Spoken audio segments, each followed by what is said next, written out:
여러분, 지금 제조업의 경기 진짜 만만치 않습니다. 어디나 할 것 없이 재고가 지금 계속 쌓여가고 있고요.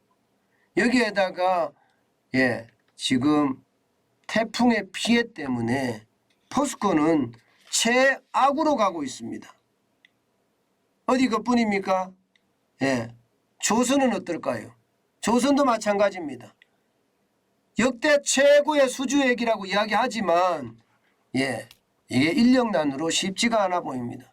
자동차도 마찬가지고요. 타이어도 마찬가지입니다. 상황은 점점 나빠지고 있는 게 현실이에요. 재고가 많이 쌓인다는 건 경기가 그만큼 돌아가지 않는다는 이야기잖아요. 게다가 수출까지 계속 적자를 기록하니까 거기에 대한 충격파가 제조업에 당연히 갈 수밖에 없는 겁니다. 이런 상황에서 말입니다, 여러분. 이런 상황에서 이 노조는 또 파업한다고 난리예요. 철강, 조선, 자동차, 타이어를 포함해서 주요 업체들이 연쇄 파업에 들어갔다 이렇게 이야기합니다. 실제 이럴 때 위기 때는 노사가 합심해서 상생하는 것이 기본이거든요. 그래야만 이 위기를 돌파할 수가 있는데 연쇄 파업을 벌인다고 하니 참 어느 나라 국민인지 의심스럽기 그지없습니다. 여러분, 지금 연쇄 파업은 장난 아니에요. 당장 현대제철, 아마 현대제철은요 5개월째 사장실이 점거당했고요. 공장장실도 점거당했습니다. 세상에 제가 참 한심하다는 웃음이 나오는데요. 사장실이 점거를 당하고요. 공장장실이 점거를 당하는 이런 초유의 일이 벌어지고 있습니다. 그것도 5개월째예요. 5개월째. 이게 여러분 대한민국의 현실이에요. 지금 제조업이 이렇다는 거예요. 이 와중에 말입니다.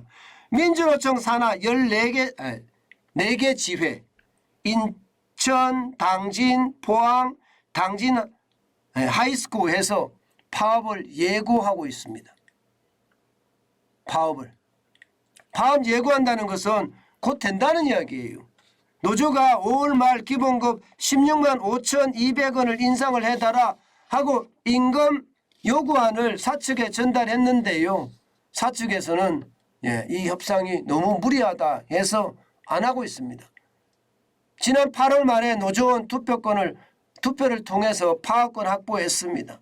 이대로 가면 저는 충분히 파업을 할 거다 그렇게 생각합니다. 게다가 비정규직 노조도 파업에 들어갈 것으로 그렇게 예상이 되고 있습니다. 게다가 금호타이어 여기도 마찬가지입니다. 지난 19일에 임금협상이 결렬됐습니다. 노조는요 21일, 22일 파업 찬반 투표를 지금 하고 있는 중인데 이게 결국 말입니다. 여기도 마찬가지 파업으로 갈 가능성 높아졌습니다. 현대자동차도 마찬가지입니다. 정규직은 이게 파업을 안 하고 넘어가는지 모르겠으나 비정규직 지회가 지금 전면 파업을 했고요. 현대차 서울 본사 앞에서 집회를 열고 있습니다. 현대 사모중공업도 마찬가지입니다. 하청 지회가 지난 15일에서 21일 작업 거부를 했고요. 또 지금 노사가 일당 10,000원 인상에 합의는 해서 파업은 종료가 됐기는 해요. 그러나 지금 계속되는 연쇄 파업이 앞으로도 쭉 된다는 이야기잖아요. 이것은 여러분 어떻게 생각하면 상황이 참 아파진다. 진짜 아파지고 있다. 이렇게 이야기할 수가 있는 겁니다. 여러분 이렇게 어려울 때 왜 노조는 이렇게 연쇄 파업을 할까요? 게다가 경기 불황이다, 자연재해다 이런 악재를 기업을 압박하는 수단으로 삼고 있는 것, 이것도 저는 참 안타까운 부분이라고 생각을 합니다. 이대로 가면 여러분 당장 지금의 재고로는 버틸 수 있지만 앞으로 기업들이 제대로 영업을 할 수 있을까요? 특히 말입니다. 현대제철처럼 사장실을 점거하고 공장장실을 점거하면서 파업을 벌리면 이거 여러분 대한민국은 파업공화국 됩니다. 노조공화국 됩니다. 여러분 이거 한번 보세요. 이거 한번 보세요. 지난 6년간 파업으로 인한 기업 피해액입니다. 무려 말입니다. 6년 동안 7조 1,005억 원입니다. 현대자동차가 가장 컸는데 1조 7,100억 원이고요. 기아자동차도 8,490억 원, 대우조선해양은 8,165억 원, 르노자동차도 8,150억 원, 한국GM은 5천억 원이고요. 현대제철은 현대까지 2,500억입니다. 게다가 하이트진로 지금 본사가 점거당했죠. 본사가 점거당한 그곳은 200억을 지금 넘어서고 있습니다.